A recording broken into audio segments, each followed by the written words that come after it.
السلام علیکم پیارے بچوں. سب سے پہلے اینا اینڈ کڈس کو لائک اور سبسکرائب ضرور کریں. تو چلیں آج کی جو ہماری کہانی ہے اس کا نام ہے لڑکا اور سیب کا درخت. پرانے وقتوں کی بات ہے. ایک جنگل میں ایک سیب کا درخت تھا. ایک چھوٹا لڑکا وہاں آ کر کھیلا کرتا، درخت پر چڑھ جاتا اور درخت سے سیب توڑ کر کھاتا اور درخت کی گھنی چھاؤں میں سو بھی جاتا.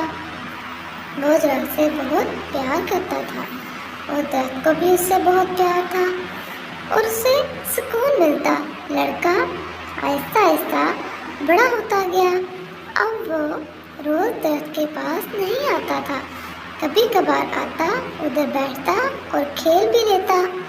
نیچے بیٹھ کر خوب باتیں کرتا. ایک دفعہ لڑکا بڑے عرصے کے بعد درخت کے پاس آیا اور اداس لگ رہا تھا. درخت نے کہا، آؤ کھیلتے ہیں. لڑکے نے جواب دیا اور بہت ہی بے رحمی سے جواب دیا کہ اب میں بچہ نہیں رہا. اب میں تمہارے ساتھ مزید نہیں کھیل سکتا. مجھے کھلونے چاہیے جس کو لینے کے لیے میرے پاس پیسے نہیں ہیں. لڑکا جذباتی ہو گیا.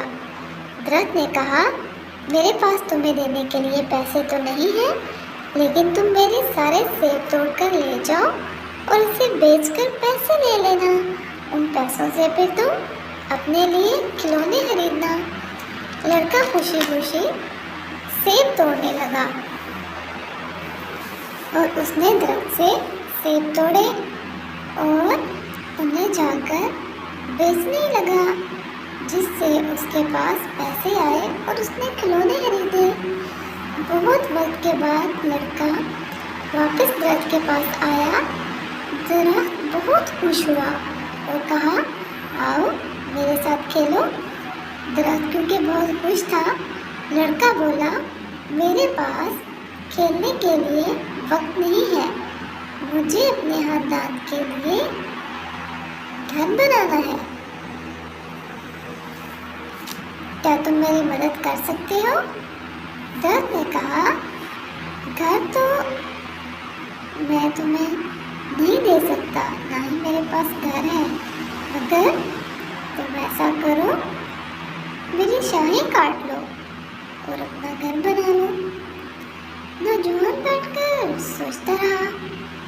پھر اس نے اس کی شاخیں کاٹی اور چلا گیا. آج درخت بہت خوش تھا. اس نے اپنے دوست کی مدد جو کی تھی.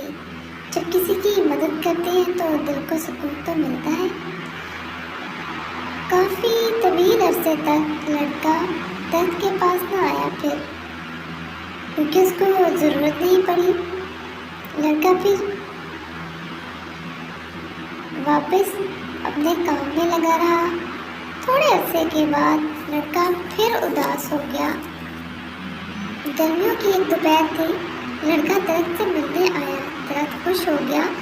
درخت نے کہا، آؤ میرے ساتھ کھیلو. لڑکے نے کہا، اب میں بڑا ہو گیا ہوں اور ذہنی طور پر تھک بھی گیا ہوں. میں اب سمندری سفر کرنا چاہتا ہوں کہ یہ میرے بچپن کا خواب ہے جسے میں پورا کرنا چاہتا ہوں. کیا تم میری مدد کر سکتے ہو؟ درخت نے کہا، میں تمہاری اس میں کیا مدد کر سکتا ہوں، لیکن تم ایک کام کرو، میرا تنا استعمال کر لو. اس سے بہت اچھی کشتی بن جائے گی. پھر تم جہاں چاہو سمندری راستے سے جا سکتے ہو. لڑکا وہاں سے اس کا تنا لے کر چلا گیا اور پھر کافی عرصے تک وہاں نہ آیا. پھر وہ درخت سے کافی مدت کے بعد ملنے آیا اور آخری دفعہ ملنے آیا. درخت اداسی سے مگر بہت افسوس سے کہا، میں تمہاری سیبوں سے خاطر نہیں کر سکتا کیونکہ میرے پاس سیب نہیں ہے. لڑکا بولا، تمہارے پاس سیب نہیں ہے تو کوئی بات نہیں، اب تو میرے منہ میں دانت بھی نہیں رہے۔ نے کہا نہ ہی میرے پاس اب تنا ہے جس کے اوپر تم چڑھ کر کھیل سکو۔ میں بھی اب کافی بوڑھا ہو گیا ہوں۔ اس اداسی سے مسکراتے ہوئے کہا میرے پاس مردہ ڈنڈیوں کے سوا کچھ بھی نہیں۔ درخت نے بہت ہی اداسی سے کہا۔ لڑکے نے کہا مجھے اب کسی چیز کی ضرورت بھی نہیں، آرام کے لیے ایسی ہی جگہ کی ضرورت ہے۔